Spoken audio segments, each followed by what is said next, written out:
Welcome to The Explainer. I'm absolutely thrilled you're joining us today because we are going on a deep dive into one of the world's oldest, most mysterious, and just flat-out fascinating cultures, ancient Egypt. We're going to uncover the secrets of a society that didn't just survive, but completely thrived, creating works of art, engineering, and science that literally still blow our minds today. All right, let's kick things off by painting a picture. Imagine it's the year 2490 BC. You're looking out over the Nile River, and it's just dotted with wooden boats. Over on the riverbanks, thousands of workers are in the middle of this monumental task, stacking giant, incredibly heavy stone blocks into massive structures. These are the pyramids of pharaohs like Menkaure, Khafre, and Khufu. Khufu's Great Pyramid actually towered at about 480 feet. And because they were covered in polished white limestone, these pyramids would literally seem to glow in the brilliant Egyptian sunlight. But here's the absolutely crucial part. These workers weren't just moving heavy stones around, they were laying the foundation for a civilization that would stick around for an astonishing 3,000 years. 3 millennia. Just let that sink in for a second. It makes ancient Egypt one of the longest-lasting civilizations in the history of the world. Since 3,000 years is a massive amount of time to cover, here's our roadmap. We'll look at 3 millennia of history, life on the Nile, preparing for the afterlife, the power of pyramids, and finally, why ancient Egypt matters. Section 1, 3 millennia of history, the empire builds. So, to really grasp their history, we've got to understand their rulers. Way back around 3100 BC, a single king managed to unite the two lands of Lower and Upper Egypt into one single country. And that kicked off the era of the Pharaohs, who ruled in dynasties, which is really just a series of rulers from the exact same family. Now, to keep control and demand respect, these early pharaohs actually claimed they were being watched over by the falcon god Horus. This vast history sweeps across a few major eras. We start with the Old Kingdom, which is all about the sun god Ra and gave us the Age of the Pyramids.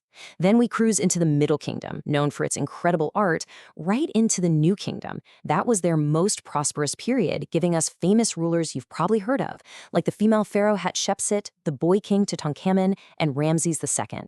Eventually, the timeline takes us to the late period and then Ptolemaic Egypt, where foreign powers like the Greeks and ultimately the Romans took control. Moving right along to Section 2, life on the Nile, everyday people. You know what's wild is how relatable their daily lives actually were. Most ancient Egyptians were farmers living in mud brick houses, taking advantage of the Nile's yearly floods that left behind this dark, super fertile soil.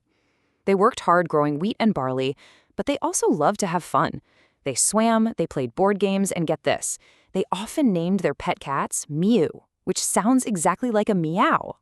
Oh, and as a fun, kind of surprising fact, ancient Egyptian bakers sometimes kneaded their bread dough with their bare feet. Now, this is a real game changer. Unlike a lot of other ancient cultures where women were heavily restricted, ancient Egyptian women had a surprising amount of freedom. They generally enjoyed the exact same legal rights as men. They could own their own homes, run their own businesses, and even work in highly respected professions like doctors, scribes, or priests. Which brings us to Section 3, preparing for the afterlife, entering eternity. People usually assume the Egyptians had this dark, spooky obsession with death. But honestly, it was the exact opposite. They loved their earthly life so deeply that they just wanted it to continue forever, flawlessly. They believed their soul would journey to an underworld, guided by the jackal-headed god Anubis, to be judged by the god Osiris, before finally entering a perfect paradise. No sadness, no illness, and definitely no pesky mosquitoes. Since they genuinely believed the afterlife was just a direct continuation of the physical world, they had to be prepared. That's why mummification was so important, to preserve the body. And they packed their tombs with absolutely everything they might need. We're talking food, board games, their beloved mummified pets, papyrus scrolls full of spells called the Book of the Dead to help them navigate the underworld.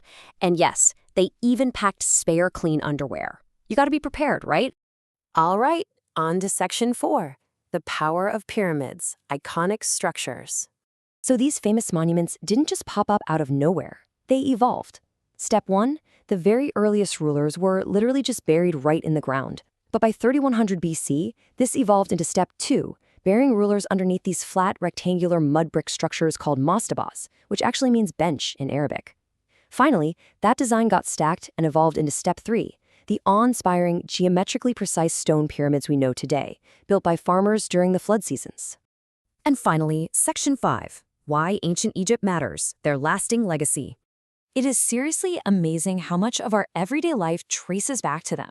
Beyond the massive monuments, ancient Egyptian astronomers actually created a 365-day calendar based on the sun's rotation, pretty much like the one we use today. And because they had to figure out how to engineer those giant pyramids, they were absolute math geniuses who helped develop early division and multiplication. Plus, they were one of the first civilizations to invent a written language using symbols called hieroglyphs, which they wrote down on early paper made from the papyrus plant. To wrap up this explainer, I want to leave you with a completely mind-bending historical perspective. This civilization lasted so incredibly long that Cleopatra, Egypt's very last pharaoh, actually lived closer in time to you and me right now than she did to the workers who built the Great Pyramid at Giza. No way, right? It totally shatters how we perceive time. So if a single civilization can shape human history for 3,000 years and leave a legacy we still rely on today, what do you think people 3,000 years from now are going to remember about ours?